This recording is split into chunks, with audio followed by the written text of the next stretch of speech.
History has just been made here at the AJC Global Forum. It is an assault on the values that bind us together as Americans. Millions of people around the world have sent a powerful message. Hate will never prevail.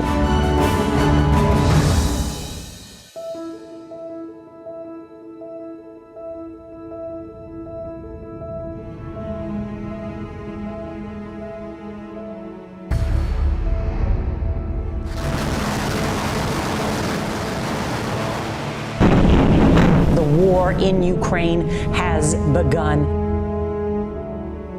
Putin chose this war, and now he and his country will bear the consequences.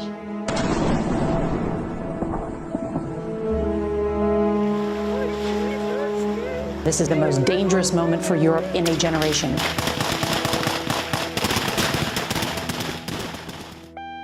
Authorities in Israel say they've killed the gunman who opened fire on a busy street in Tel Aviv. Those attacks stoking fears of wider escalation. It's part of a new wave of violence that has the country on edge. A regime of brutal hangmen must never be allowed to have weapons of mass destruction.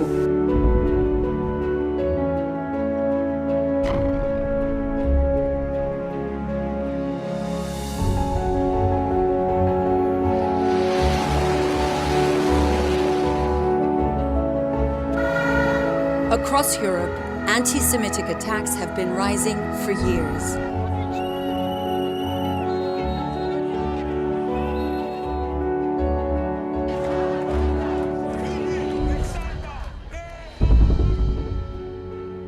Four people taken hostage at a synagogue in Texas has renewed concerns about the threats of anti-Semitism.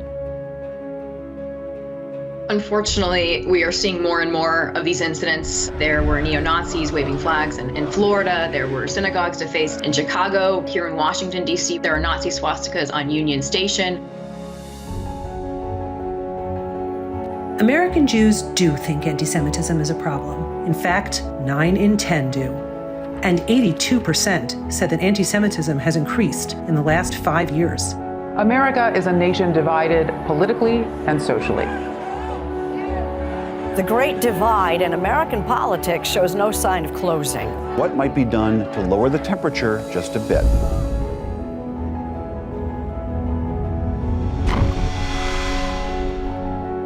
China and Russia announced a new partnership, with China saying it'll back Russia's foreign policy aims.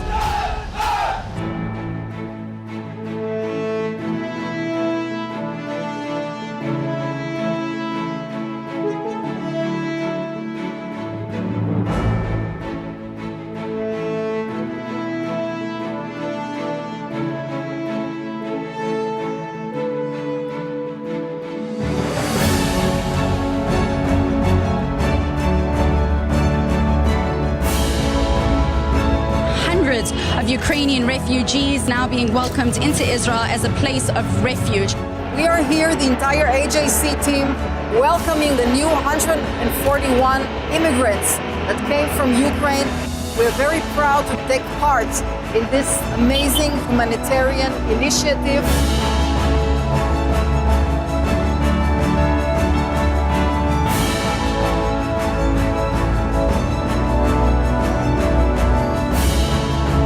Change history together. President Biden and 29 other world leaders are meeting for an emergency NATO summit.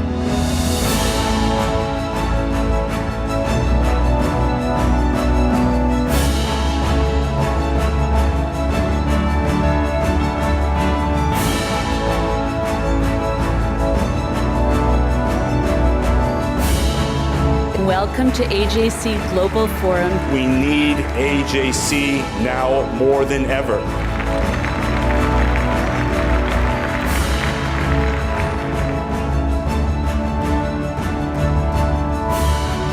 Join us. Join us. Join us.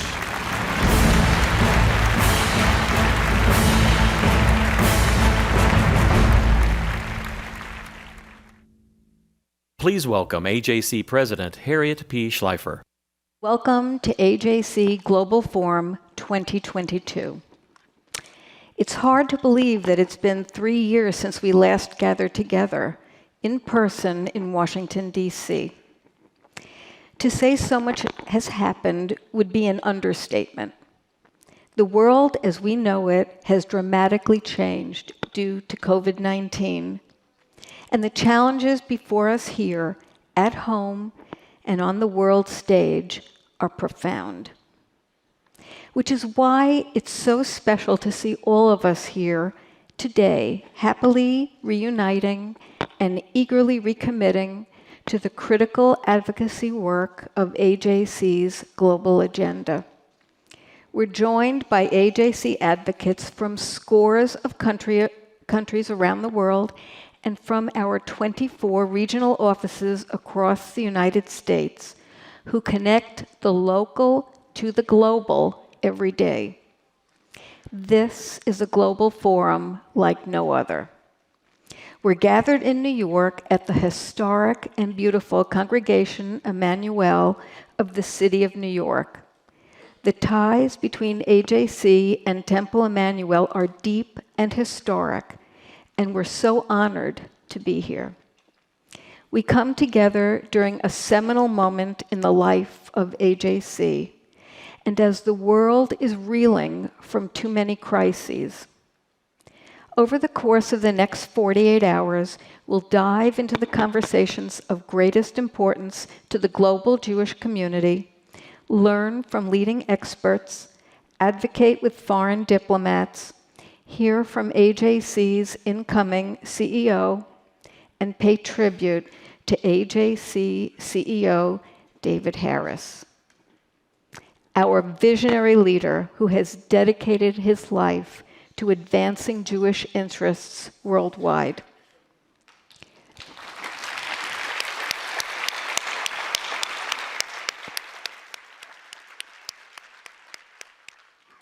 We all have a critical role to play, and as we work to shape the world through AJC and stand up in defense of the values we hold dear. To begin our program, we're delighted to be joined by 4 distinguished guests and friends of AJC who embody the special nature of our program being in New York. Governor Kathy Hochul, Mayor Eric Adams, Ambassador Asaf Zamir, Consul General of Israel in New York, and Rabbi Joshua Davidson, Senior Rabbinic Chair here at Temple Emanu-El and a former Chappaqua-ian. Thank you for all of you. Thank you for your presence here, and we look forward to hearing from you. Our first speaker, Governor Hochul, is no stranger to AJC or our issues. She's been outspoken on the need to combat anti-Semitism and protect American Jews. She encouraged passage of a Holocaust education bill in the New York State Assembly and has been a stalwart friend of Israel, advocating for increased ties between New York State and the State of Israel.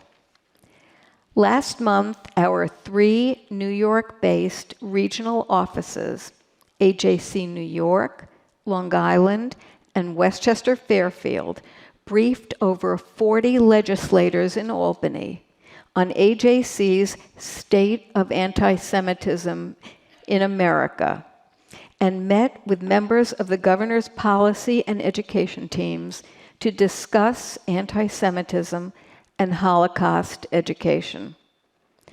Governor Hochul, thank you for your friendship and partnership, and it's our pleasure to welcome you on the AJC Global Forum stage.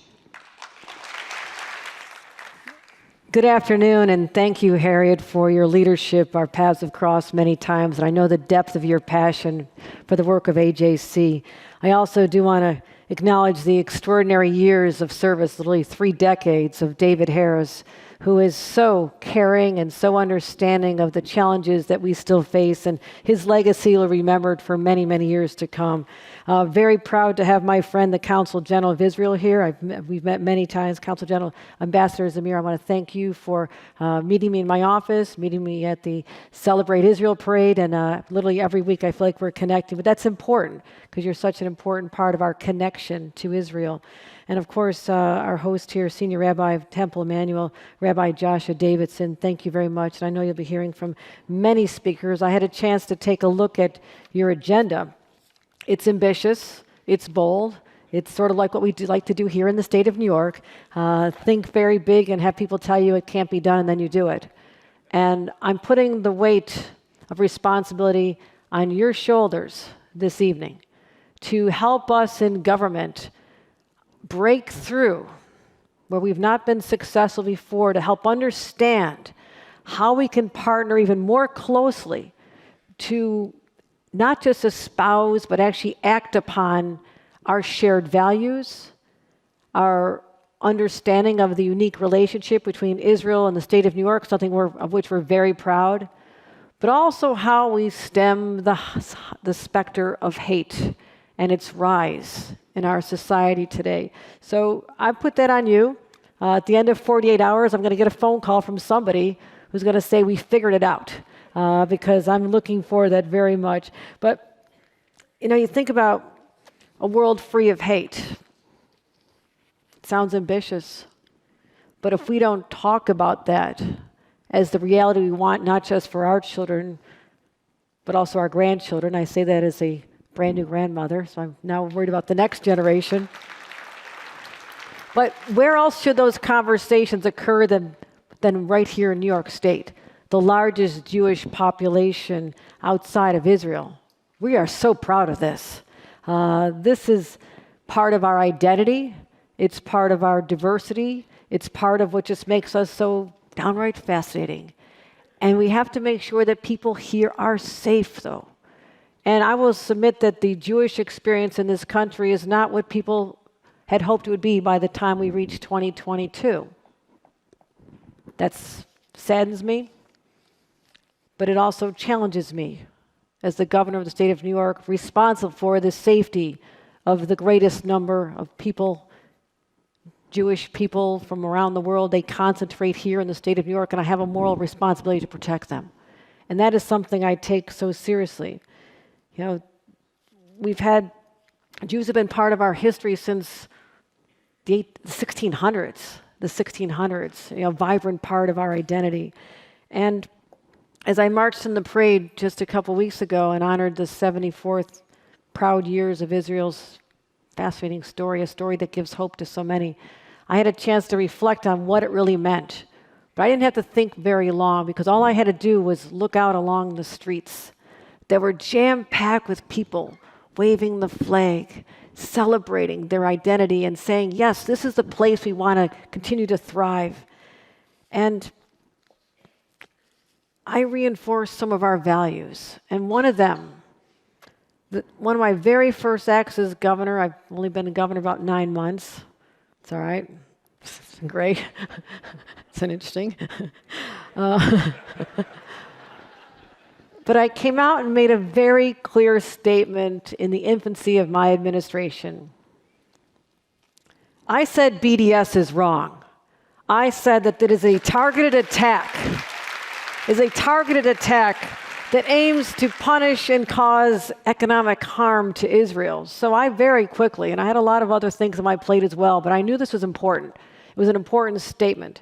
And I directed all of my state agencies, in fact, I prohibited state agencies and authorities from investing in entities, and this is another way to get at it, from investing in entities that participate in BDS activities. We got that done here in the state of New York very early. And I also said, what else can we do? What else can we do? I'm proud to announce that I've issued a proclamation stating that the International Holocaust Remembrance Alliance's working definition of anti-Semitism here in the state of New York is important, and it'll help facilitate constructive discourse and understanding as we continue to stand in solidarity with the Jewish community and send a clear message throughout the world of our support for the Jewish people. We just issued that proclamation.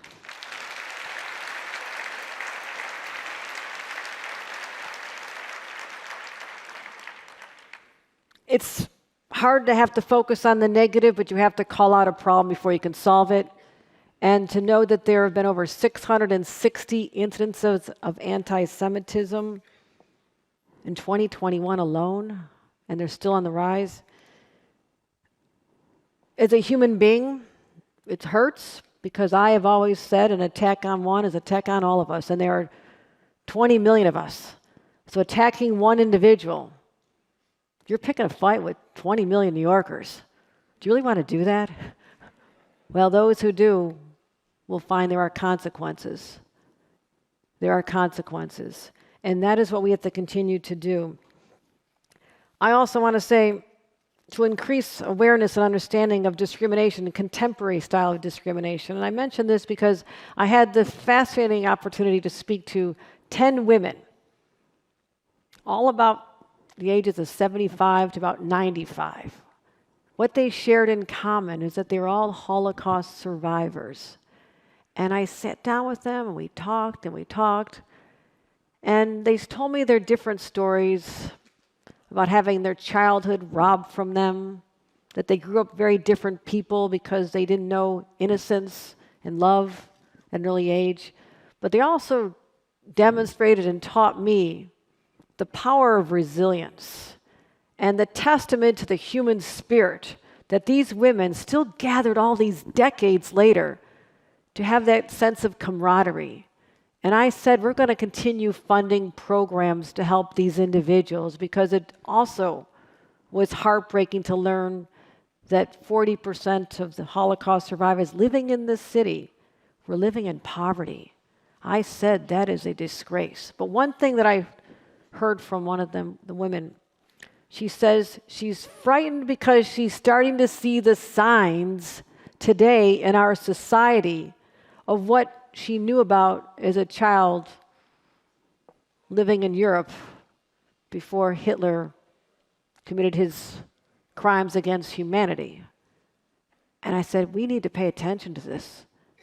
We have to realize that the slope can start kind of slippery, and all of a sudden it's spiraling. And that is what we as an enlightened people, as we say, never forget what that really means. This woman was warning us of what that means and what her fears are today. So I'm going to continue focusing on protecting individuals, whether it's the simple act of walking down a street, riding a subway. And I remember visiting a yeshiva not that long ago, and there had just been an attack on two gentlemen walking down the street in Brooklyn, wearing yarmulkes, and they were attacked. And this 12, 13-year-old young man said to me, he goes, my friends tell me I shouldn't wear this any longer. They tell me I'll be safer if I don't wear it. Governor, what do you say to that? He asked me. I said, no, you wear that. You wear that proudly because people that came before you fought and sacrificed through centuries of time to pass on to you the honored traditions that you revere and display by wearing that yarmulke. And I will do everything I can to protect you. We have allocated more money for the protections of synagogues and yeshivas. But I thought of that young man, and I'll never get his worry out of my head as I think about other ways we can fight to protect. So I want him to know that we will not bow to hatred. He should not bow to hatred. He should stand up tall and proud.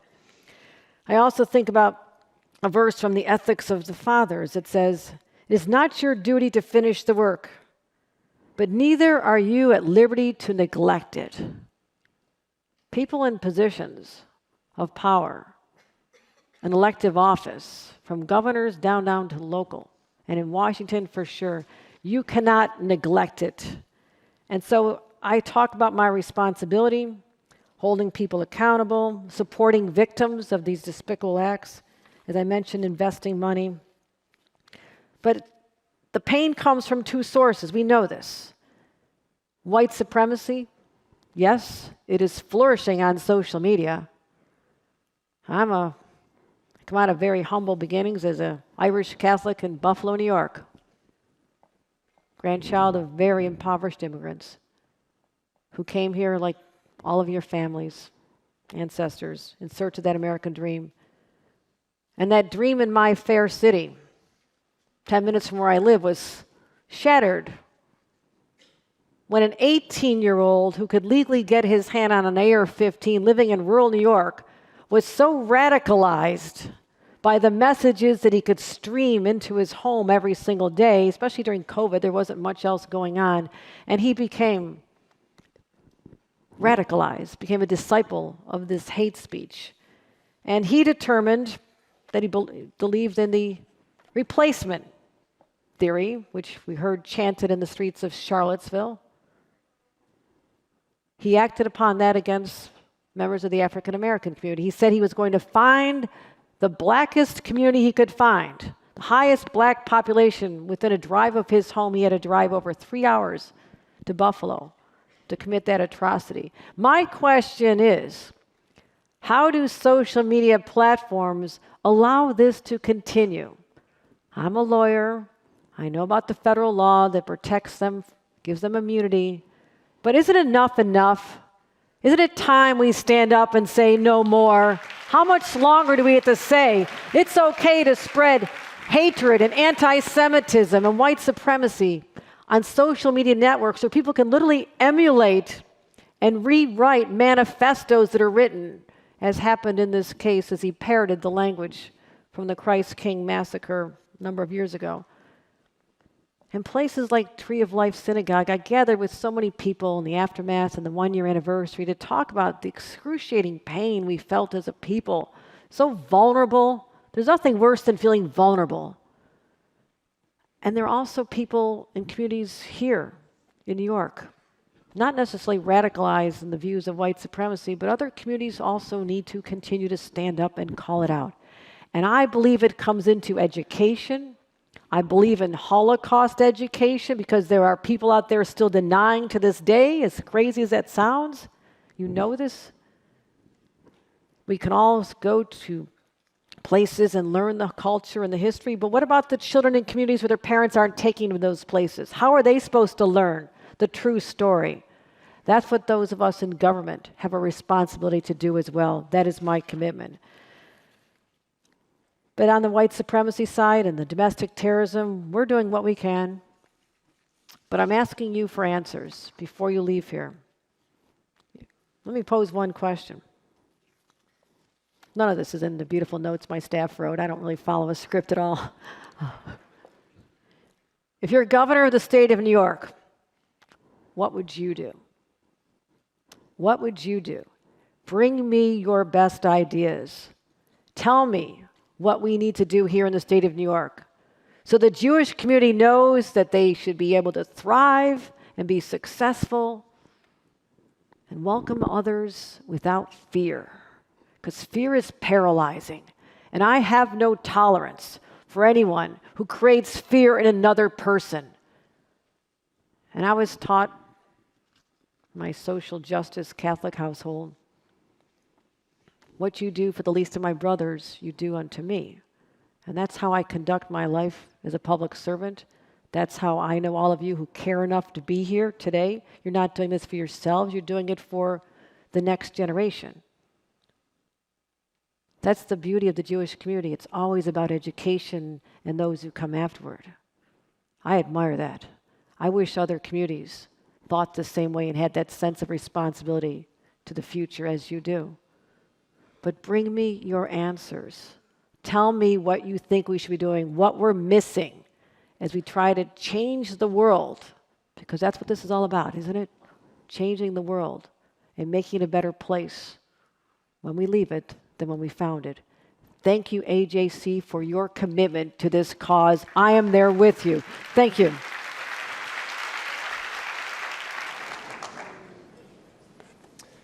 Thank you, Governor. You honor us by your presence, and we are so grateful for your moral clarity and your leadership on these issues that lie at the core of our mission. Dear friends, on behalf of the leadership of Temple Emanu-El and its president, Harris Diamond, it is my great privilege to greet you. I do want to thank a few of our staff members in particular, Mark Heitlinger, Jesus Toribio, and Rodney Rogers. Daily, Emanu-El percolates to overflowing with activity. But when I said to them, I hoped for us to find a way to host this year's Global Forum, they said, we'll make it work. In welcoming you to our synagogue, I want to recall briefly a bit of the history Emanu-El and the American Jewish Committee share, and reflect briefly on two individuals, each of whom has been called rightly American Jewry's preeminent spokesman. The first was Louis Marshall, who served as president of Temple Emanu-El from 1916 until his death in 1929. It was Marshall who shepherded the congregation from its prior home on 43rd Street to our current one on 65th and 66th Streets. So welcome to the house that Louis built. But of course, Marshall's communal leadership didn't begin here. All the years he led Emanu-El as president, he presided over the American Jewish Committee, which he helped found with other prominent Emanu-El members. Universally recognized for his wisdom in matters constitutional and governmental, domestic and international, Marshall served as a delegate to the Paris Peace Conference, where he crusaded for Jewish rights in Eastern Europe. Here at home, he fought vigorously against anti-Semitism, whether it manifested in university quotas or the Dearborn Independent. And he championed the liberties of other minorities as well, African Americans and newer immigrant populations, understanding the importance of building bridges to benefit all Americans. And though not a political Zionist, Marshall's leadership was instrumental in the establishment of the Jewish Agency, cementing in the minds of even non-Zionists the necessity of a Jewish homeland. For all these reasons and more, Marshall was called in his day the foremost leader of American Judaism, and Temple Emanu-El is as proud to lay claim to his legacy as I know the American Jewish Committee is. That is history we share. Certainly, there are precious few leaders cut from such cloth as Louis Marshall. But during the course of our days together, we will be blessed with the opportunity to pay tribute to one. For more than 30 years now, David Harris has led the American Jewish Committee. Like Marshall before him, David, too, is sought out for his wisdom by governmental leaders and diplomats at home and abroad. Like Marshall, he too fights tirelessly for the security of Jews in this country and around the globe. Like Marshall, he too recognizes the necessity of building bridges to other faith and ethnic communities for our mutual benefit and the benefit of our shared vision of a world where every people of every origin in every corner of the globe can live in dignity and in peace. And of course, David's defense of the legitimacy and necessity of the State of Israel is as eloquent as it is constant. Truly, I treasure my friendship with David Harris, which is as personal as it is professional. Of the professional, I will say simply this.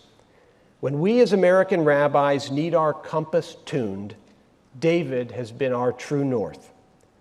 When we wonder what should matter at any given moment to the Jewish community, his perspective is what we seek. And when we want to cut through all the clatter and hubbub and competing claims of what it means to be a supporter of Israel and the Jewish people, his insights pinpoint our focus. So when David called me months ago asking whether Temple Emanu-El would be willing to host this year's Global Forum, no request could have brought me greater pride or happiness. Thank you, David.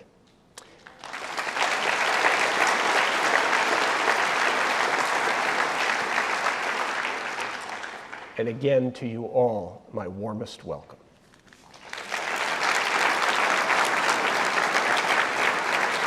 I have the honor today of introducing the Honorable Eric Adams, Mayor of New York City. As this is the first time AJC's Global Forum has taken place in New York since 1991, we're especially delighted to have the mayor with us today. Mayor Adams has been a longtime friend of the Jewish people, Israel, and AJC, having participated in an AJC Project Interchange delegation to Israel for state officials in 2011. Through AJC New York, we have stayed in close touch ever since, and we attach great importance to our relationship with him. Mr. Mayor, we know that you value your partnership with the Jewish community and have been very outspoken on the need to counter rising anti-Semitism in New York City. We count on your leadership as our city faces an unprecedented rise in hate crimes against Jews and other minority groups. Without further ado, Mayor Eric Adams. Thank you. Thank you. It's good to be here with you today in my brevity. I just want to really touch on just what I believe we're facing right now in this amazing country we call America. I was a former Brooklyn Borough president, and we like to consider Brooklyn to be the Tel Aviv of America. And as you know, New York City has the largest Jewish population outside of Israel. So your concerns are all of our concerns. We're at an interesting place in America. Two individual groups that don't realize that they are assisting each other. The far, far left and the far, far right. It appears as though that they are apart, but they have created this environment for the majority of Americans that are moderate and living within the normalities of what's great about this country. On one hand, you have the far, far left stating that whoever commits an act, anti-Semitism, or discharge a weapon should not be held accountable at all. And the far, far right is promoting some of the hatred that we are seeing every day and asking that we give guns to everyone in the city or country. Two different groups creating what I call the turmoil that we are experiencing. But I really believe in all my heart in the words of Archbishop Desmond Tutu. We spend a lifetime pulling people out of the river, but no one goes upstream and prevent them from falling in the first place. We are pulling people out of the river of being anti-Semitic. And I have a different idea. Let's go upstream. Let's prevent them from falling in the river. What does that look like? It looks like Project Interchange, taking young people from all over the country to visit Israel, interact, and understand the history of the country. But even those who cannot take that flight, let's do what we did in Borough Hall with breaking bread, building bonds. 100 dinners across the city, 10 people at each dinner. No two groups came from the same cultural or ethnic background, and they did something revolutionary. They had to talk to each other. We don't appreciate the lubricating value of having a meal and sitting down and engaging in conversation. How about 1,000 dinners across our city with 10 people at each dinner, doing it in restaurants, at our homes, in the backyards, in the parks, and turning them into ambassadors of how we live together and celebrate the most important weapon we have, and that is our diversity. How about allowing us to be proactive and intentional about standing out and going outside our discomfort zone? It is amazing how diverse this city is, and we're one of the most segregated places on the globe. We live in our own silos, and our children are not engaged. So what does that look like? what David Banks and I, the Chancellor, are going to do in our schools. Encourage our young people to cross-pollinate and have real-life educational programs that shows you how to go into communities and learn from each other. School cannot be the sterilized environment of a school building. If you live in Brownsville, how about going into Borough Park and learning about the culture that's there, or Flatbush, or Williamsburg?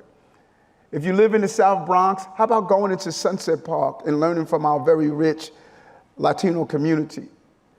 It's about tearing down those barriers.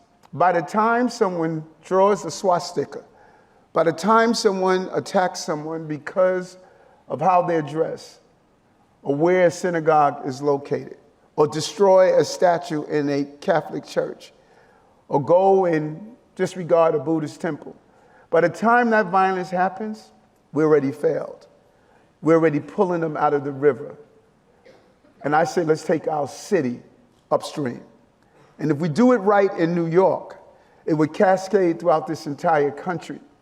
And there would be a different conversation in what we're hearing now from the two extreme ends of our country.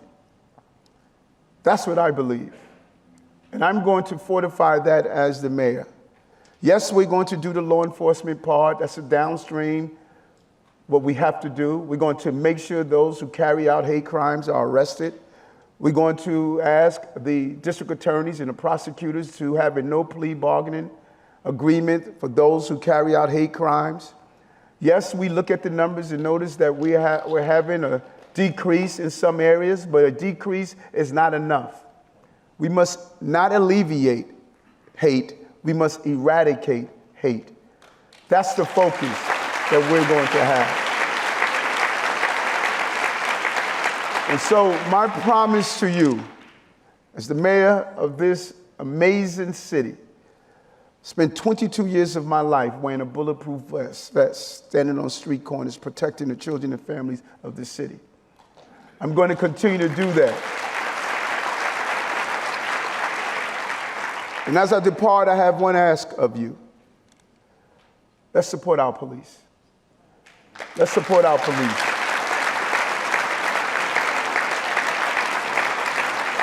Let's not do it quietly. Let's have billboards, full-page ads, radio announcement, PSAs, leaflets, in our journals. Let's send a clear message that the prerequisite to our prosperity is public safety and justice. As we cycle out of COVID, 100,000 new jobs, 95% of our hotels at the pre-pandemic level, business travelers are returning. We went from stable to optimistic in our financial future. As we cycle out of COVID, let's do it with the support of those men and women who are watering the tree of freedom with their blood, that we sit under that shade from the hot rays of criminology. Let's support them in a real way. And I'm here to continue to be your partners. Project Interchange changed me, and I think it could change others as we move forward and fight to end anti-Semitism and hate in our city and in our country. Thank you very much.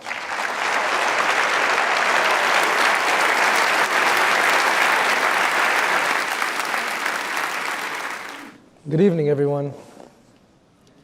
If I could choose any person in this room that I'd rather not follow, it would be Mayor Eric Adams.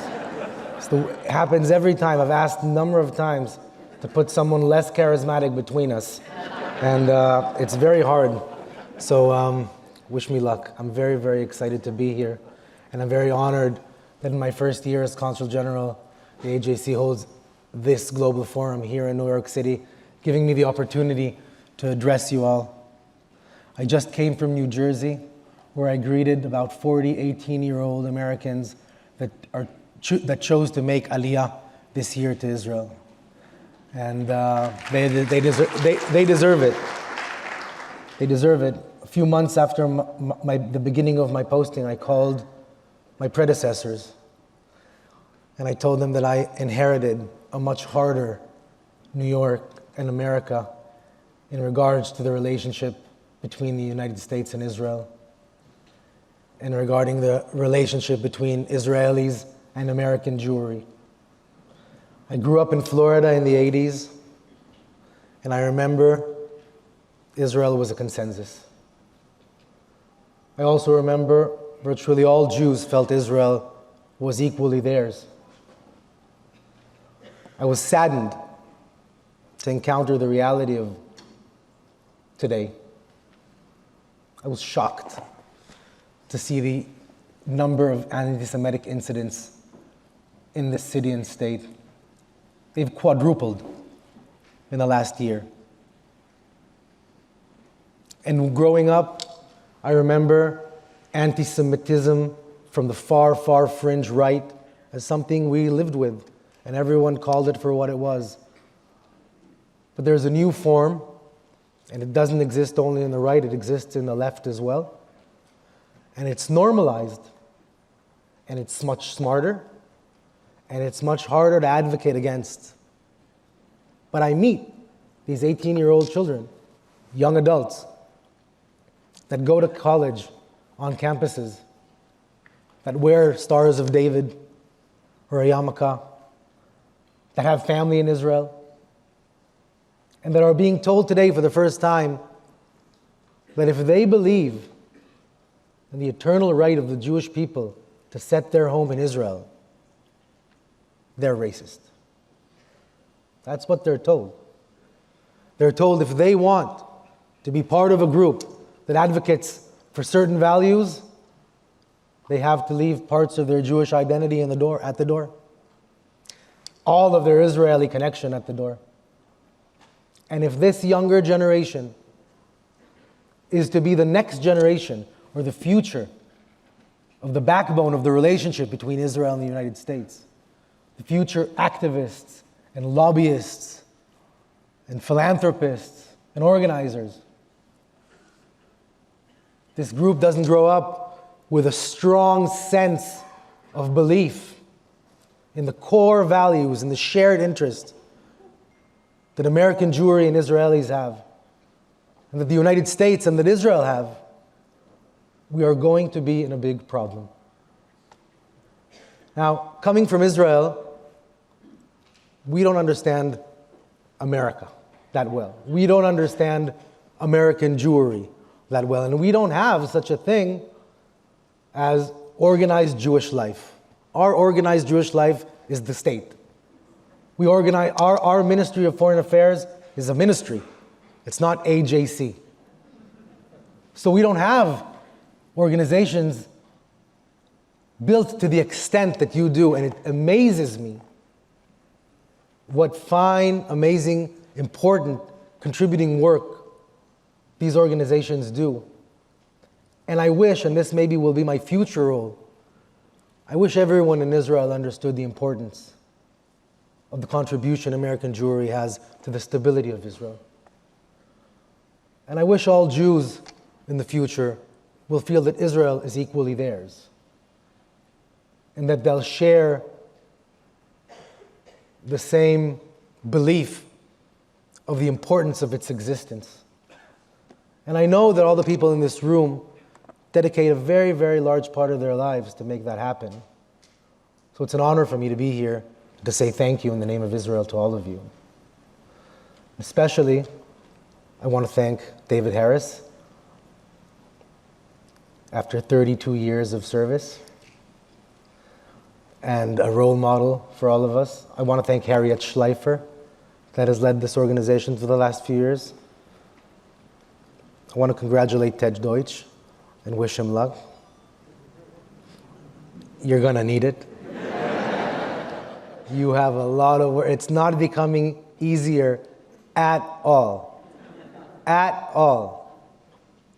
And it makes me very happy that I stood behind here and listened to Governor Hochul's speech and to hear her address her commitment to the IHRA definition of anti-Semitism, and to the understanding that we cannot allow as Jewish people this separation between saying Zionism is racism, but that's not anti-Semitic. If we allow that to be normalized, we're going to be in a big problem. We're going to be in trouble. And she is a good friend in helping us do that. And Mayor Eric Adams is a very good friend to the state of Israel. And we have a lot of good friends here. And we have a lot of supporters, both in the Jewish community and outside. But we still need to make that circle of partners larger. And you do tremendous work in that, not just here, but all over the world. In the advancement of the Abraham Accords, on the Russian-Ukrainian border, and any place in the world where the face of the Jews needs to be represented, you all represent us in a beautiful way. So thank you very, very much. It's a great, great honor to be here, and good luck.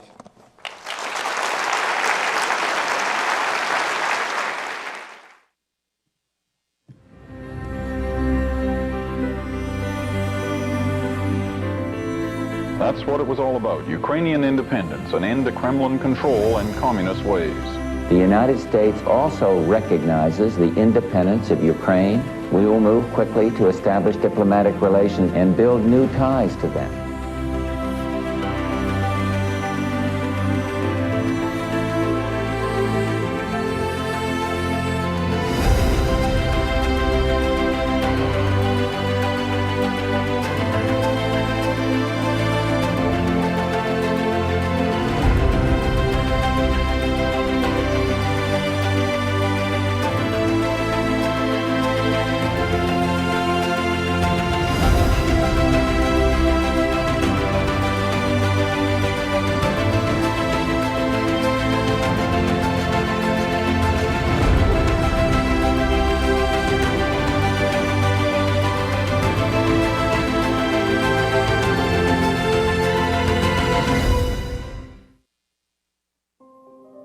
Tonight, the U.S. believes a full-scale Russian invasion of Ukraine could be imminent. And I'm standing in Kiev, in Ukraine.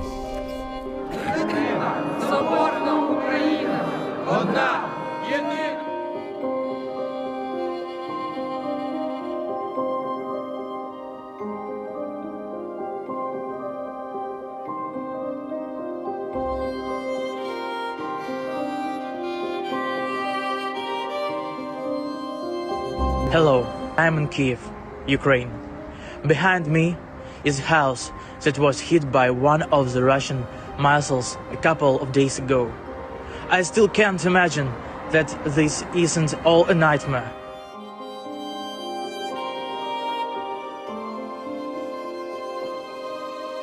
Glory and freedom have not yet died in Ukraine, nor will they.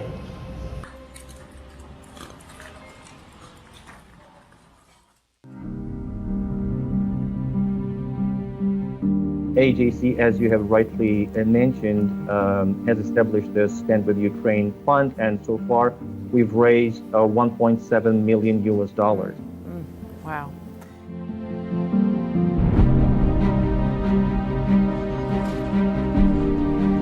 It's 2 a.m. here in Ben Gurion Airport. Behind me is an aircraft just landed from Budapest. We are here, the entire AJC team, from Jerusalem, waiting to welcome the new 141 immigrants that came from Ukraine. We're very proud to take part in this kind of amazing humanitarian initiative.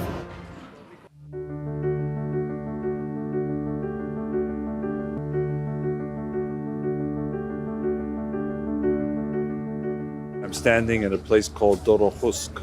About 100 yards to my left is the border between Poland and Ukraine.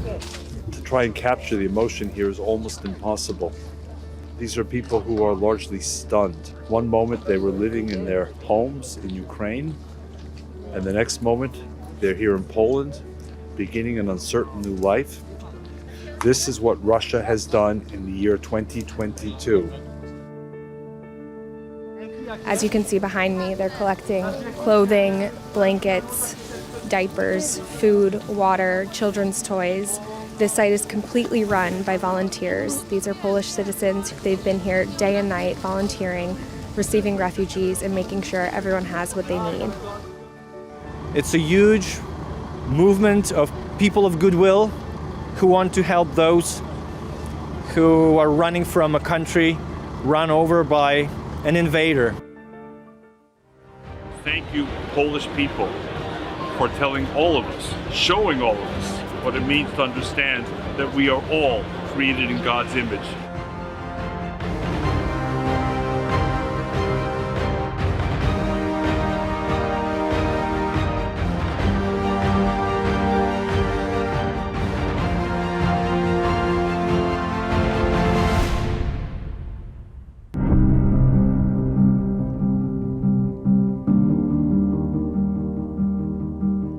And now, a very special moment in the history of AJC, a courageous and embattled world leader speaks to us from the front line, the President of Ukraine, Volodymyr Zelensky. Пані та панове, друзі, пане Девіде Харріс, щоранку я отримую декілька інформаційних довідок щодо ситуації на передовій, щодо російських ракетних ударів по Україні, по наших людях, щодо кількості жертв бойових дій за минулу добу. Сьогодні, коли я записую це звернення, суттєво змінилась довідка щодо загиблих. Перелік убитих наших діточок став довше одразу на 24 прізвища, і тепер у ньому 287 пунктів. І це, мабуть, одна з найстрашніших речей, які відбуваються у час війни. Російські військові окупанти, вони вбили частину нашої країни. Ми не маємо повної інформації про те, що відбувається у окупованих районах. Ми не знаємо усього про вбивства та інші злочини, які вони там скоюють на окупованій частині України. Що вони зробили з нашими людьми?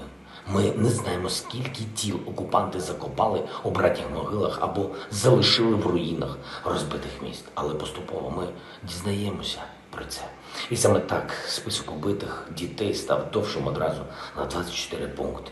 І це діти, які загинули від російських ударів по Маріуполю. Тепер ми про них знаємо. Серед цих 24 дітей хлопчик Максим. Він народився цьогоріч. Дівчинка Дар'я, вона теж народилася цього року. Максим і Дар'я не прожили й 3 місяців. Вони загинули разом з батьками, коли їх усіх засипало в підвалі звичайного житлового будинку, на який російський літак скинув бомбу.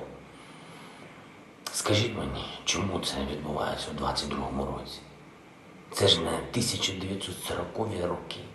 Як могли стати реальністю масові вбивства, катування, спалені міста, фільтраційні табори, які російські військові влаштували на окупованій території, які нагадують концентраційні табори нацистів. Нацистів. І при цьому Росія сподівається, що вона не буде відповідати реально за все це зло, за усі ці варварські удари по житловим будинкам, по лікарням, по церквам. Росії все ще вистачає могутності, щоб сподіватись продовжувати війну проти України, проти людей, продовжувати ігнорувати реакцію світу. Пані та панове, я знаю, що ви допомагаєте нашій державі дуже серйозно, але я прошу вас ще подвоїти зусилля, щоб зупинити російську ненависть до людства. Так само ненависть є тією рушійною силою, завдяки якій ще продовжується ця російська війна проти України і проти свободи в Європі, у світі. Ненависть до українського, до культури української, до історії України, до того, що попри всі жахи, які були у минулому, Україна залишилась доброю, відкритою країною для різних культур. Різноманіття – це важлива характеристика України. Що залишиться від цієї відкритості? Скажіть мені, від цього мирного співжиття різних народів. Російські снаряди спалюють в Україні навіть російські ж церкви. Російська армія знищувала громади, в яких століттями проживала грецька спільнота. Кримські татари на окупованому півострові зазнають репресій. Найбільше. Російські ракети били по Бабиному Яру у Києві.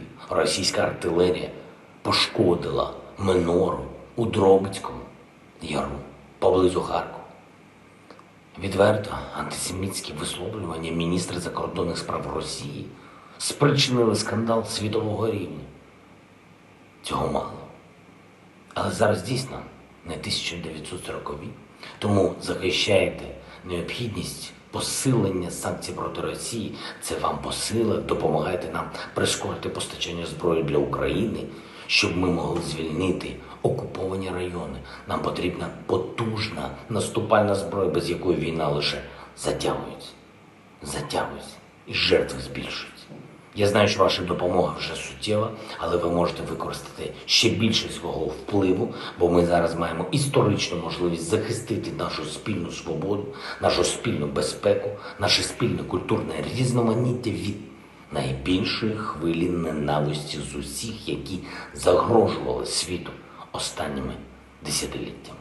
Тож закінчимо цю війну, переможемо російську ненависть в ім'я дітей, які були убиті ударами російської армії, і заради майбутнього мільйонів дітей в Україні і в різних країнах Європи, які заслуговують на те, щоб жити в безпеці, жити в мирі, просто жити. Дякую за підтримку. Слава Україні!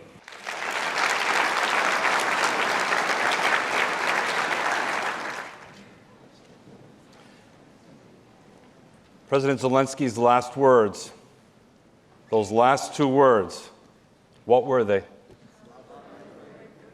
Louder. Slava Ukraini. Glory to Ukraine. And what's the response? Geroyam Slava. Glory to the heroes. This was not an easy video to arrange. It took many months of very quiet conversation. We didn't know, in fact, until this morning whether or not we would actually receive it. The fact that President Zelensky, in the middle of a war,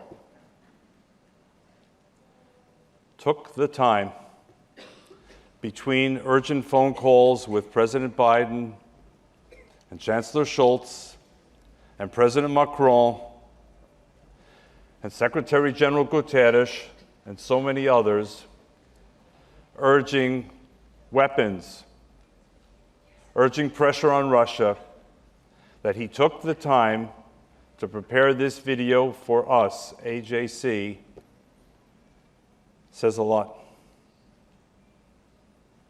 He is, after all, if you will, the Winston Churchill of our era. And imagine for just a moment Winston Churchill taking the time in the 1940s to record a film for the American Jewish Committee Global Forum. That's the importance he attaches to us, to you, to this organization. And we dare not let him down. President Putin explained this war as an attempt to denazify Ukraine. Think about that for a moment. Volodymyr Zelensky had a grandfather and three brothers of the grandfather. Three of them were killed in Babi Yar. Only his grandfather survived. He is a democratically elected president of Ukraine who is also proudly Jewish. What exactly needs to be denazified about Ukraine? There is a need for denazification today, ladies and gentlemen. It's in Moscow, not in Kiev.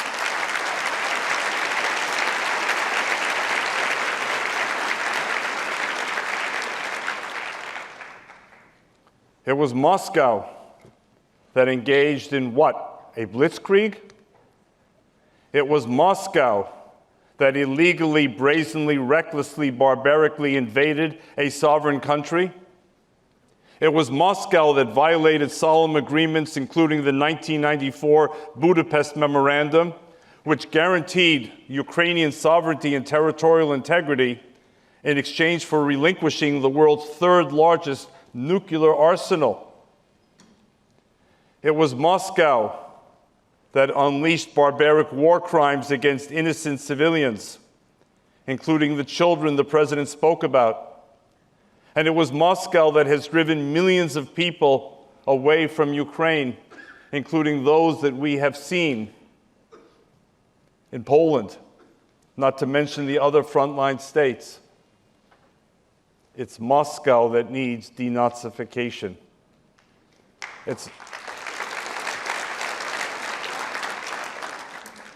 And it's up to us.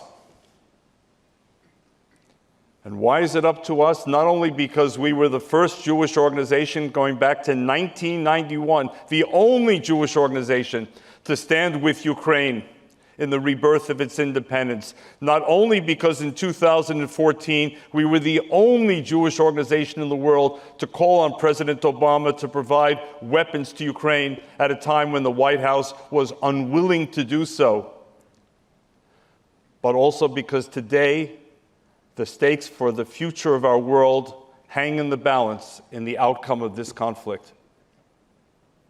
Let's not minimize this, but let's also be aware that with each passing day, there is likely to be greater national and global fatigue as the war grinds on and attention is diverted elsewhere. And people say, well, why doesn't Ukraine already concede or negotiate or acknowledge that its territory has been stolen? That's happening before our eyes. We're already hearing some well-known international figures essentially asking Ukraine to acknowledge a changed status quo and learn to live with it. And if Ukraine does, what's next? More of Ukraine? Moldova? Taiwan? What's next? Because it isn't over.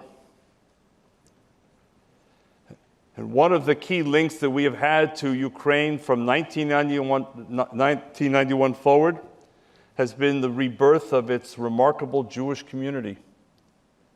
And I'm particularly thrilled today that with us here in this auditorium is the chair of the Jewish Confederation of Ukraine, the umbrella body for the 300,000 Ukrainian Jews, Mr. Boris Loshkin.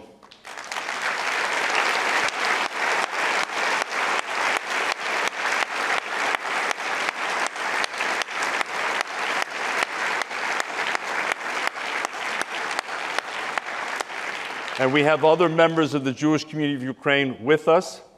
And we have that honorary member of the Jewish community as well, Sam Klieger, who in 2014, at our request, left his family behind in New York, moved to Kiev to represent us during the Maidan Revolution, who spent 5 months there as the only such representative of any NGO in the world. Sam, thank you.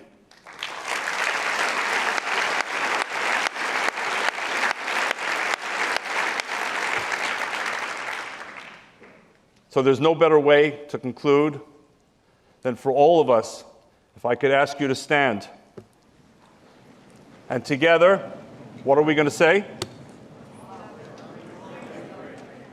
Slava Ukraini! Slava Ukraini! Героям слава! Героям слава! To Ukraine's victory.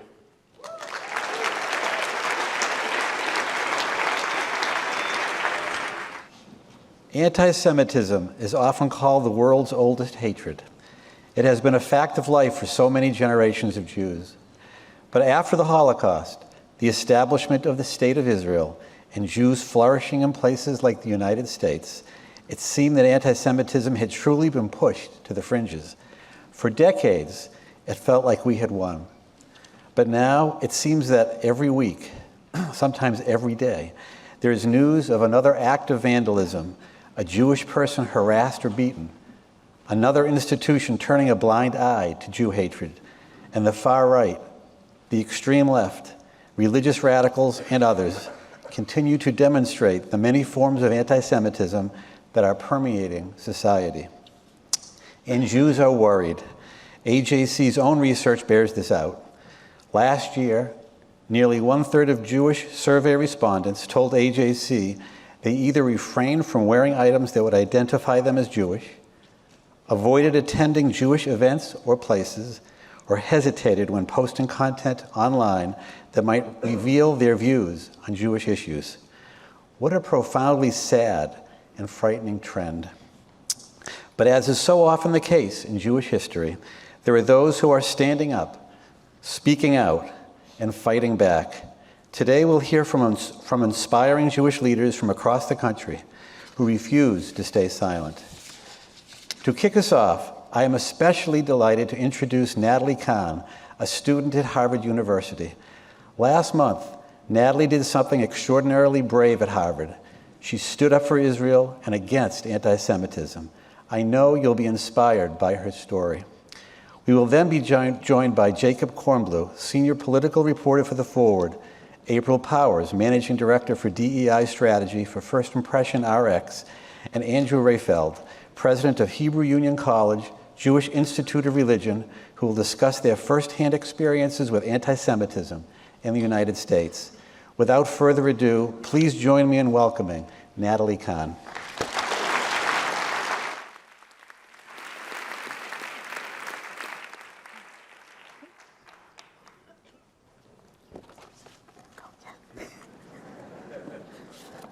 Sorry, a little short. On April 29th, the Harvard Crimson's editorial board capped off the semester with a staff editorial endorsing the Boycott, Divestment, and Sanctions, BDS, movement. Even as president of Harvard's Hillel, my initial response was to try and downplay the magnitude of this endorsement.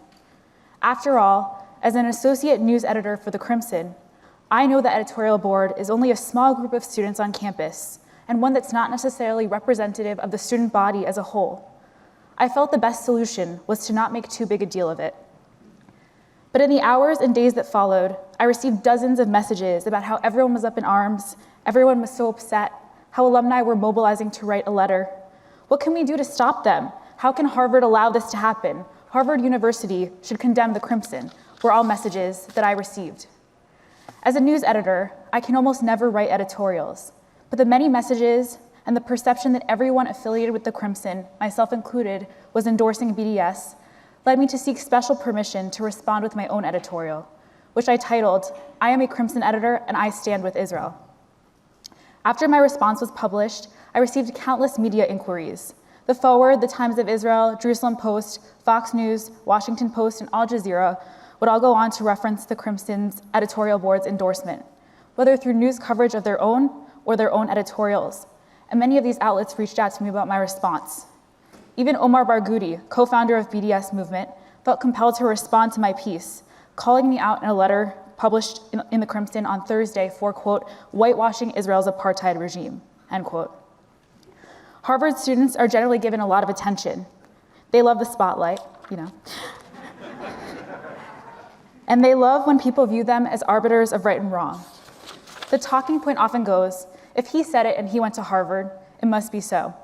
So, if the Crimson endorses BDS, they must have the immoral authority to do so, right? Exactly wrong. Rather, the rippling public outcry as a result of the Crimson's editorial is indicative of our exact challenge in fighting the battle against anti-Israel forces on campus today. We let a small group of very loud students control the narrative when it comes to discourse about Israel. By being loud and bold, they monopolize the spotlight. Other BDS supporting anti-Israel groups on campus are just as scrappy, willing to play dirty. The wall built by anti-Israel groups at Harvard for the annual Israel Apartheid Week, which in true courtesy took place during Passover this year, is the definition of screaming in the spotlight. Placed in Harvard Yard, always overrun with tourists, the wall was covered with false and vitriolic statements such as Zionism is racism, settler colonialism, white supremacy, apartheid, painted in bright red so as to resemble blood. I'll admit, my editorial was a bit in your face. I meant for it to come off as dramatic, like a good Harvard student. I didn't want it to be a quiet conciliatory piece. I wanted to return their audacity with my own. But this is because Israel advocates are always so focused on playing nice, on fighting fire with water and not fire. We're always apologizing. Some on our side will go so far as to say things like, Israel's in the wrong, I know, or it's a very bad situation. Please don't use the word apartheid. This has to stop. We would never deign to slander Israel's detractors with the equivalent of some of the horrible things they say about us. Most in the pro-Israel community would never paint the words, all Palestinians are terrorists, in bright red across Harvard Yard, because we know it's not true. But our hesitation to delve into some of the sinister intentions of anti-Israel extremists and the willingness of some to resort to apologetics means we're just putting every anti-Israel fire out for a moment, only to face another bigger one for which we are grossly unprepared. It's high time we start operating on the offensive rather than the defensive. The Harvard administration is not going to save us. Although Harvard's President Bacow condemns academic boycotts, he won't explicitly condemn BDS by name, and there is radio silence among the school's other administrators. In a recent survey conducted by the Harvard Crimson, 34% of graduating Harvard students said they support BDS. These results are not because 1/3 of the students polled are deeply anti-Zionists. It's because we are losing the marketing game, and we are letting the loudest voices win while we attempt to play nice and let them walk all over us. We need a new strategy, one that will forge a generation of pro-Israel students that is not reactive, but proactive. We have to be just as motivated by activism and passion as our opponents. We let the cancel culture mob ally itself with BDS supporters, and now activists have channeled their fervor to the wrong side. The best pro-Israel students on campus can ask for right now is a speaker or an event that stirs the pot, albeit with better substance than the events of the other side. But the hurdles always seem to be so great, people are afraid to go big, go loud, and create controversy. The saying goes, go big or go home. But in our case, we have to go big, or else, to put it bluntly, we will have no home to go to. This work is complex and exhausting. There are countless student leaders across the U.S. and around the world who are ready and anxious to step up. But we need your support. We count on the continued vital support of AJC, the 1,000+ here of you in this room today and watching from home, other like-minded organizations, and the millions of pro-Israel supporters around the globe. We can reclaim the narrative, but it won't be achieved by op-eds in student newspapers alone. We need the support of public pro-Israel voices like yours, who can make their voices heard on campus and take back the spotlight from groups like the Crimson's editorial board. If we can all unite in this more proactive approach, we can begin to turn the tide on campuses near and far. Now is the time to be bold, decisive, and unrelenting.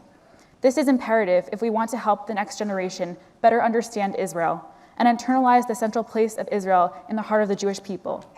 Thank you, AJC, for giving me this platform, and to all of you for the work you do day in and day out on behalf of the Jewish people and the state of Israel. I look forward to working alongside you as we work to take back the narrative on our beloved Israel. Thank you.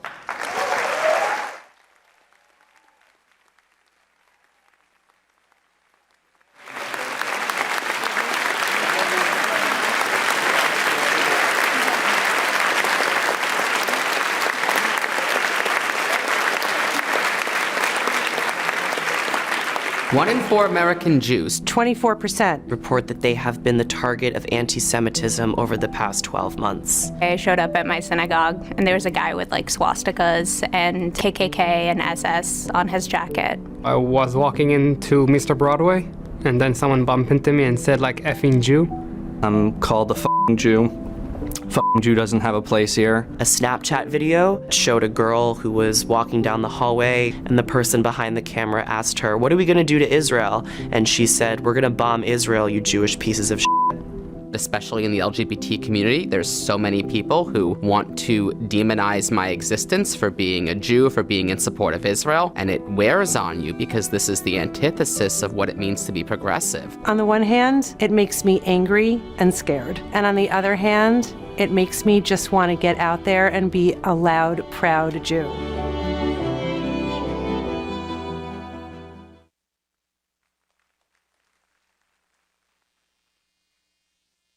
Please welcome our panelists, Jacob Kornbluh, April Powers, and Andrew Rehfeld, along with our moderator, AJC U.S. Director for Combating Antisemitism, Holly Huffnagle.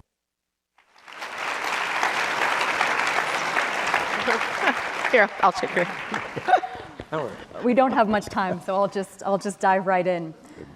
We're gathered today seeing a current rise in anti-Semitism, and it's really one that began several years ago. It's become more violent and more open, and there are several reasons for the current rise. But one reason is that anti-Semitism in America today comes from many different sources. And it's really this complexity coming from so many different sides that creates the biggest challenge to combating it. You are all here today because you have very different experiences with anti-Semitism. And I want to begin by really unpacking what you're seeing. Andrew, I'd like to start with you. Today you are the head of the largest religiously liberal Jewish seminary in the nation, and the first non-rabbi to head this prestigious institution, and you're here in New York. But I want to tap into what you saw before you came to Hebrew Union College. You spent 27 years in the Midwest. What was your experience like with anti-Semitism there in Middle America? And what is changing? Holly, thank you so much, and congratulations to David Harris and the AJC for holding this important event. I think that there are differences in anti-Semitism in the way that hate is expressed, depending in large part by the degree to which haters anonymize or feel connected to the people that they're hating. In the Midwest, more often than not, haters, whether white supremacists or others, don't have personal relationships with Jews. And so you see the targets of their attack much more systematically being institutions that happen to be places where Jews are located, rather than specifics. Think about the names of the cities that track a map of the most horrific anti-Semitic incidents in recent history, whether Colliesville, Texas, whether Pittsburgh, or Overland Park, Kansas. In each of those cases, it was an institution that was targeted for destruction, for the people to be destroyed, not based on how people looked, but based on the institutions that they could define. And so I think that what we're seeing is the need to create those personal relationships, which I know we'll talk about a little later. But I think that the key here is that the anonymity of the victim is critical, and it allows the kind of hate tropes and the tropes of anti-Semitism to percolate and to continue to spread, because you keep this distance between the perpetrator and the victim so far and so distant. Did you encounter, I'll just stick with you, Andrew, in the Midwest, where would you say the main sources are of anti-Semitism? Is it, the far right? People not know Jews? What was your experience? I think generally, if you look at the data, it is coming from the far right in the Midwest, in the middle of the country. And again, this is because that is tending to be where Jews live. They tend to live in communities that are more politically liberal, and so people can develop relationships with people that are not as alienated or as isolated on the right for that reason.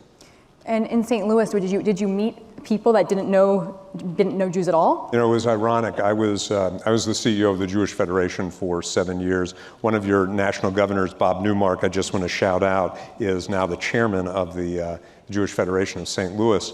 But we were there when the first Jewish governor was elected. So there's this irony that the state could elect someone who is Jewish, but nevertheless people didn't know Jews. They didn't know individuals. So I would have the kind of anti-Semitism that I would call casual anti-Semitism at the personal level. People just didn't know, oh, you're Jewish, how interesting. Well, what's that about? They just don't know. So there's a gap, a significant gap of knowledge. Thank you, Andrew. April, I'm going to turn to you now. You actively work in progressive spaces, and I think the anti-Semitism that Andrew has experienced, whether it be from the far right, ignorance, maybe some elements of Christian anti-Judaism, that's not at all what you have experienced with your work. And if you could speak to us What happened to you last June and July following the Hamas-triggered conflict with Israel in May? What happened, and where do you see anti-Semitism in progressive spaces? Thank you, Holly, and thank you to everyone here at the AJC for all the work that you do. It is so important for the world, really. And I say that as a Chief Equity and Inclusion Officer and somebody who works in this space for large companies. I was the head of equity and inclusion globally for a large nonprofit. And when we posted a statement against anti-Asian hate, I didn't have to go to the board. When I wanted to post a statement against anti-Semitism, I had to go to the board, and one of the board members said, oh, but we have to mention Israel. I said, no, we do not. Jew hate predates Israel. So if it's a problem, I will post. I will make all the statements, and I can walk away if there's a problem, which ended up happening. But when I made the statement, which did not mention Israel, someone attacked the statement in a monomaniacal tirade, starting with, yes, yay for making a statement against white supremacists and Christians. And I said, hate is not just from white supremacists and Christians. And then she said, well, where's the statement for Palestinians and Muslims? And I said, when we see a surge, we'll post something. And that was it. And so she started talking about slaughtering children on a children's book website. So I deleted her. It kept going. I blocked her. I deleted Jews who said similar things. And then I was called a white supremacist Talmudic Jew, see you next Tuesday, expletive, and was told, not by that person, but by somebody else, and the death threats came, the FBI got involved.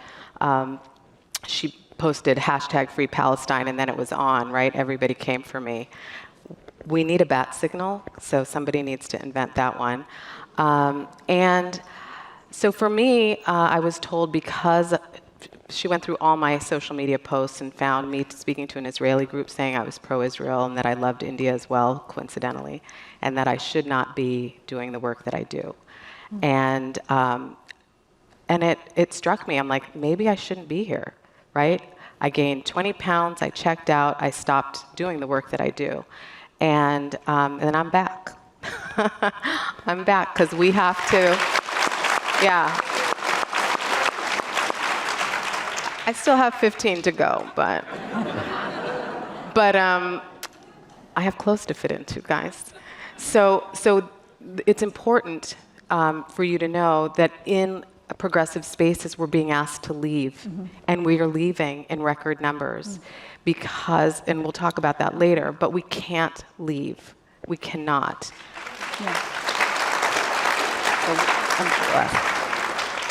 April, if you don't mind, if you just spend 30 more seconds, can you just tell us a little bit about your own identity, your own background, and what that means for this space?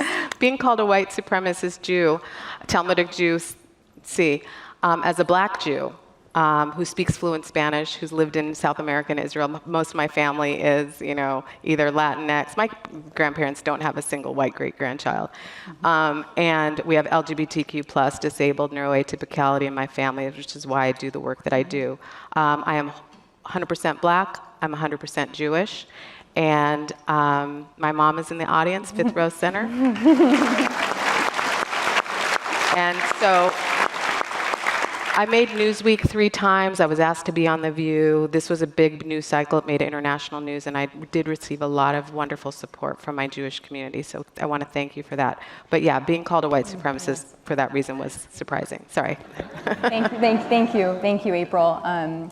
Jacob, you're a reporter. You actively cover issues of anti-Semitism. You're also visibly Jewish, and we know there's a huge uptick right now of anti-Semitic attacks against visible Jews, against the Haredi community in New York. I want to ask you, what are you seeing? What is the source or the sources of anti-Semitism here in New York City? It's not as simple as calling it far right or far left. That's my first question. And my second question is, how is the Haredi community feeling? How is this impacting this community, these attacks? Well, thank you so much for allowing me to participate in such a great panel of experts on such an important conversation. I think there's a linkage, but also very different. The attacks that happen mostly in New York City, but also not to exclude New Jersey and other states, is There are coordinated attacks where, a person issues a manifesto, buys illegally a rifle and goes into a synagogue to kill Jews, or coordinates it with a different group with an attempt to terrorize an entire country. But there's also it's linked but not as much, is the unprovoked attacks. Those attacks where a person who is identifiably Jewish walking on the street Friday night, going to synagogue and getting attacked, and that person is defenseless. He doesn't carry a gun. He doesn't even have whom to call because it's a Friday night, it's Saturday for him. So they are very different, but it's matched up to an alarming number of such incidents in recent years that you cannot just carry a simple slogan of saying we need to combat anti-Semitism, and anti-Semitism as a whole is targeted towards one group of Jews or to one specific ethnic group. They're very targeted attacks that a person who hates Jews specifically, but also who sees an opportunity walking on the street, being able to commit a crime just because it's very simple to just pick up your fist and punch the person and see him helpless or her helpless on the street. So that is something that I see in the various communities, but especially in the Haredi communities in Brooklyn, where they feel that they are not part of the larger conversation of combating anti-Semitism, if it's anti-Semitism on college campuses, if it's anti-Semitism as in terrorism, as in domestic terrorism, but just individual attacks where they can't help themselves but to protect themselves by different measures that we can talk about. Absolutely, and I think when we talk about the attacks in Muncie or in Jersey City or the attacks in Brooklyn, these aren't white supremacist attacks, and we have to look at where are they coming from, why are they happening?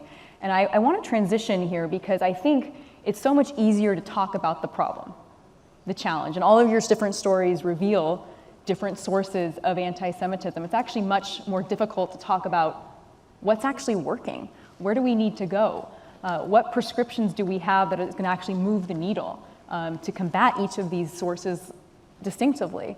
And so, April, I want to turn back to you because I think fighting anti-Semitism in progressive spaces is really where we need to be in the next 5-10 years. And your personal experience really does reflect a larger and growing problem. There's a lack of understanding about who Jews are, about anti-Semitism as it can relate to Israel. So what do you recommend for us? Where do we need to where do we need to go? What do we need to do in progressive spaces? I think for anyone who defines themselves as a progressive, I'm going to quote my business partner with Jubian Princess, Kiyomi Kowalski, to say, and hi, Kiyomi, if you're not at the table, you're on the menu. The second we leave, it's over. So get back in there. I know it's tough. I was a mess for months, but you've got to get back in there. You've got to encourage your kids to, what would happen if we all put our kippot back on and wore our Stars of David? I rock mine. I have a big hive from my mother-in-law, and it's everywhere. So what if they had to confront the fact that the person that they loved was a Jew? So we got to get back in there, get people to know us. 2, I hate to break this to you. Think 1922 Germany. It's 2022. We're not white. They're never going to think of us as white. So you've got to consider if, white supremacy doesn't think of us as white. We're maybe white adjacent if you're Ashkenazi, but we also have to put Jews of color and marginalized Jews front and center in a lot of the work that you do, because they need to know that we are out here and that we are suffering along with the Jewish people. And I'm already marginalized. I've already been, I've already gone through whatever it is as a brown woman. So you have something for me on Judaism? Bring it, right? Like we've got you. But you also have to embrace the Jews of color, the marginalized Jews, and help us out and make us feel welcome and a part of the solution. Thank you so much, Rachel. Thank you.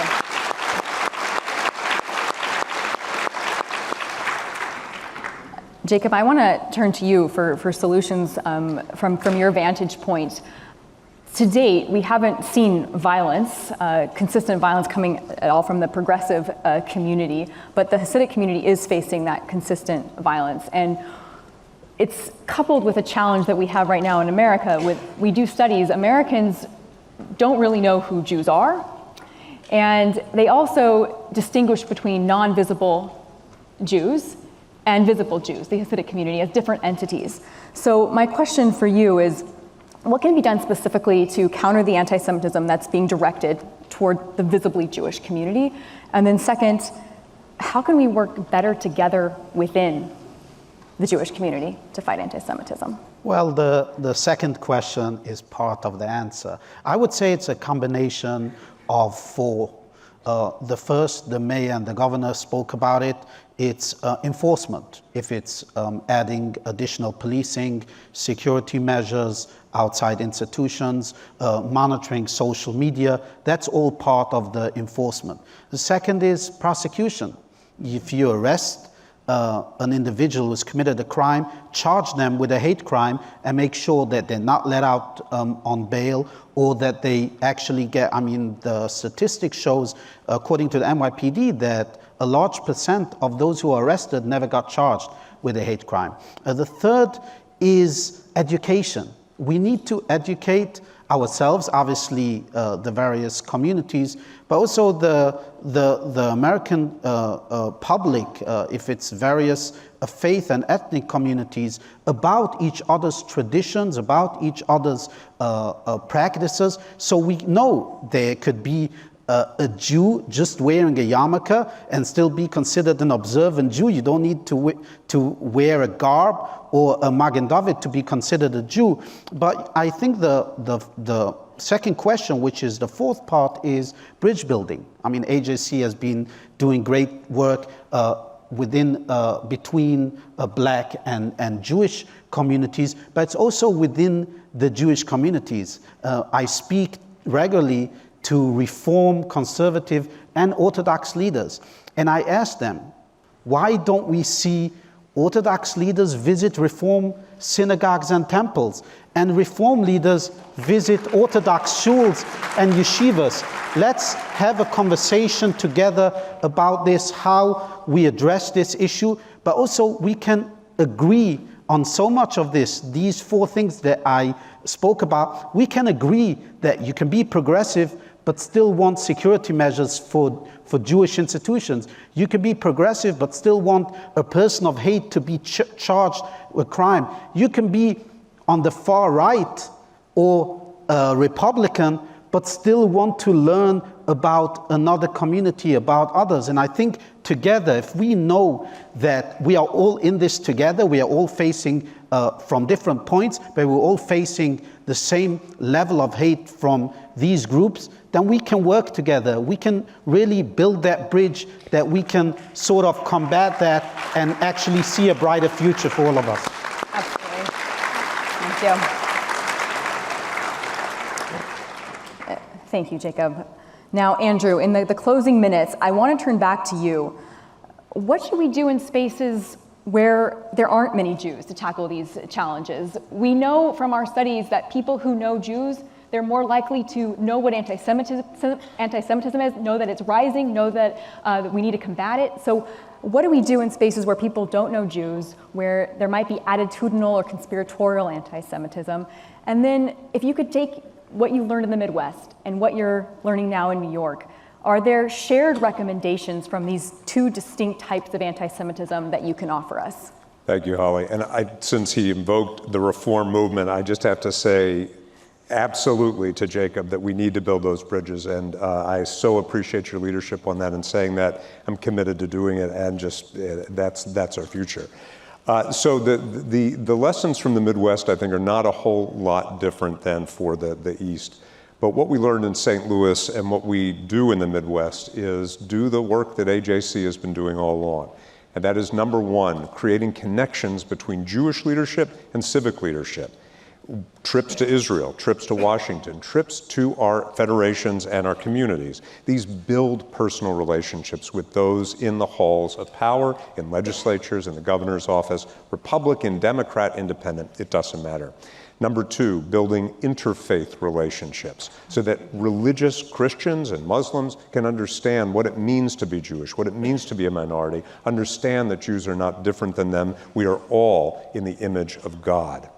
And number three, let us remember that as a Jewish community in North America and globally in the state of Israel, we are a strong people, a people with great strength that comes from our tradition, our courage, and our resources that we have. And let us lead from strength. And what that means for us at Hebrew Union College, and I think for all of us, and what a powerful speech that Natalie from Harvard just gave a minute ago. We need to lead knowing our values, knowing the strength, and having the courage to allow diverse opinions within our communities flourishing about the very things that we are challenged by, perhaps ourselves. When I began at the Federation 10 years ago, I remember the first arguments I had heard outside of the academy as a professor at Washington University in St. Louis. The first arguments I heard outside of the academy were why boycotts against Israel should be banned. Why? Because boycotts, they were told me, were anathema to democracy. Well, that's a bad argument, and we should know better. And we should know better because boycotts, whether in Montgomery, Alabama, are key to democratic action.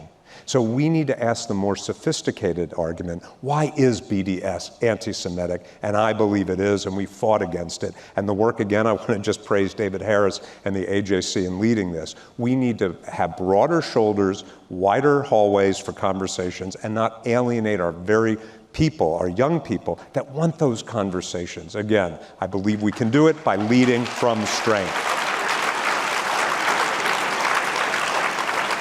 Thank you, Andrew, and thank you, April, and thank you, Jacob.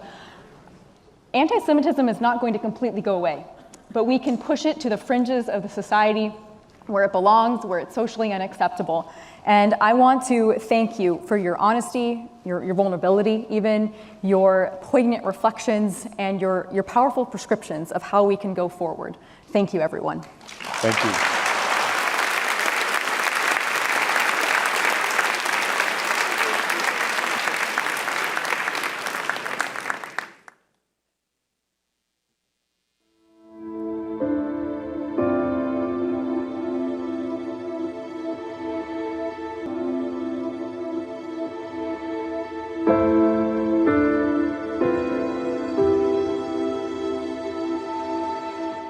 I'm originally from Tulsa, Oklahoma. His parents lived next door to an older couple, and the husband started kind of using derogatory slurs. He kind of just took some kind of strange interest in our family, focused on them and our ethnicity and our background as being Arab American, Arabs, Lebanese.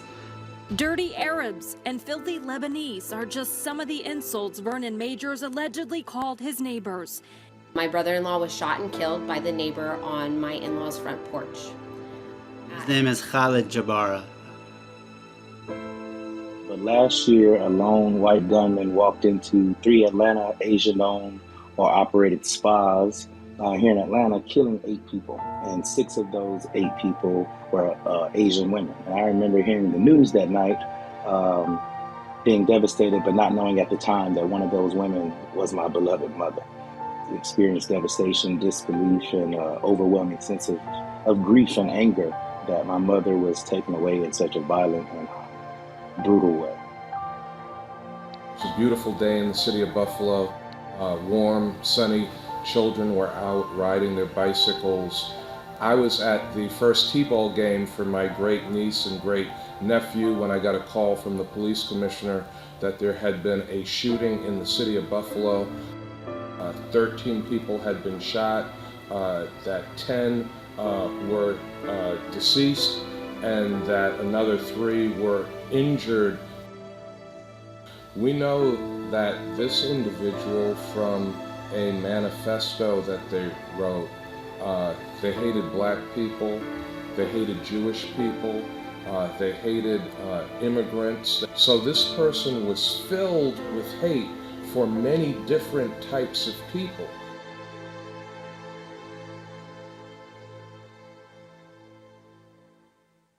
Breaking news, at least 4 people are believed to be held hostage right now, including a rabbi at a synagogue in Colleyville, Texas. Muncie, when a man, witnesses say, stormed through the front door and stabbing those celebrating the 7th night of Hanukkah. Anti-Semitic attacks are rattling the Jewish community in Brooklyn. Hate crimes have surged, a reminder that there is still a lot of work ahead. In Tulsa, my niece, she went to a preschool at a synagogue, and they one thing that they started in my brother's name was the Khaled Jabara Tukum Alom Social Justice Library. It was really targeted at teaching peace to the youngest minds. Begins with me. Peace begins with... Basically started a social justice story hour for their school, and then also opening it up to the community. The collaboration with others and the partnerships with other groups that are experiencing similar forms of hatred and discrimination is what's likely going to help us solve this social issue. When a disaster like this strikes, that is when people have to be most positive, when people have to be most united, and when people really have to show their love for one another.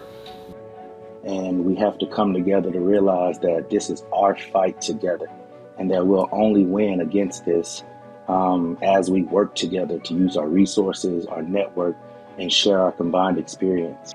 And that is why I got involved and participated with AJC, because I saw that in them, and then to again be embraced by another group that has a similar experience allows me to see that, right, I'm not alone. The truth is that we have this one common goal, and that goal is combating hate. So I think that's why it's so important. Together our voices are so much stronger than they are individually, and we each have different experiences that we can bring to the table.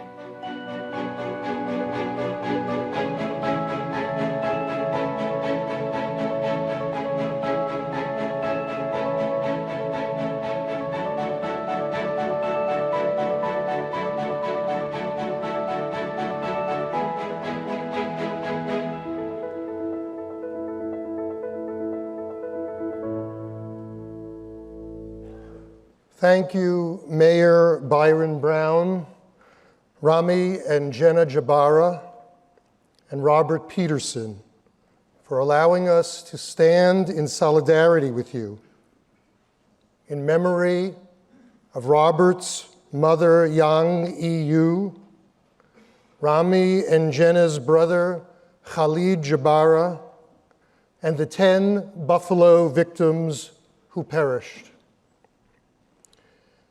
They were murdered in racist hate crimes against an Arab American, African Americans, and Asian Americans. Thousands, including many in our own community, have been victimized in a dramatic escalation of hate in our country. We at AJC, American Jewish Committee, will not be silent.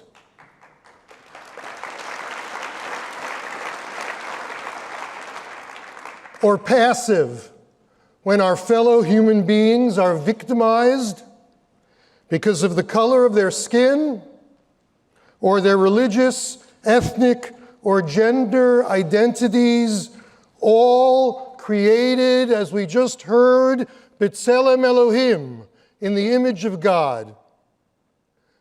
Nothing less than the future of our society, of our American experiment, is at stake. Mayor, Rami, Jenna, Robert, you deserve more than thoughts and prayers. You, your loved ones,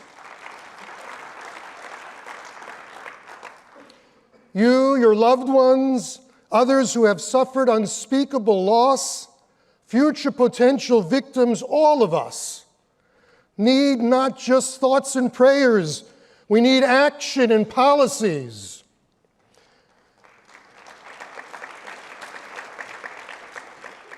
The Jewish people know something about persecution. Yes, even in our glorious America.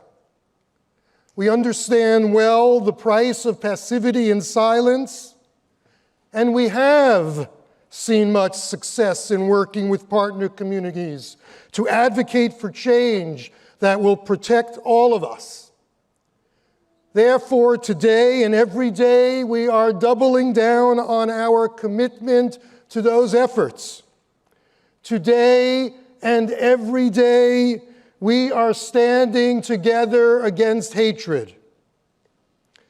Let us renew this evening our shared belief that we are empowered to make a difference, that we will not be silent, and that, as commanded in the Torah, we will not stand idly by while our neighbor's blood is spilled, that we will be upstanders, not bystanders.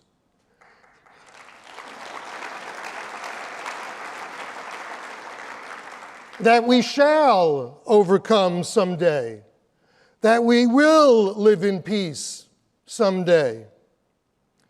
In just a moment, I will ask you to please rise if you are able and raise your voices in song.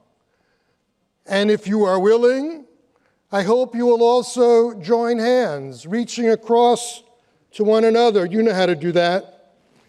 As Cantor Glazman of our host synagogue leads us, and we sing together the civil rights anthem, "We Shall Overcome."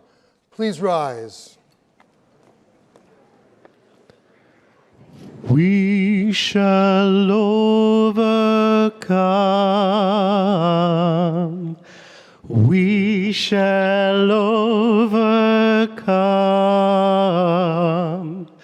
We shall overcome someday.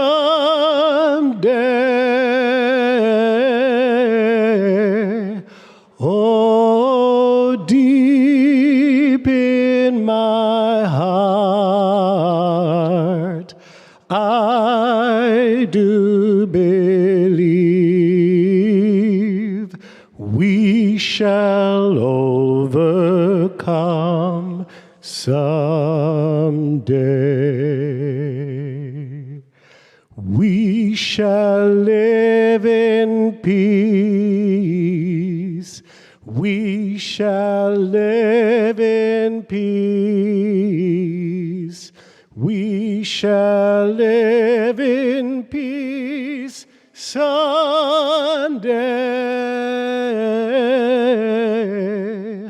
Oh, deep in my heart, I do believe we shall overcome someday.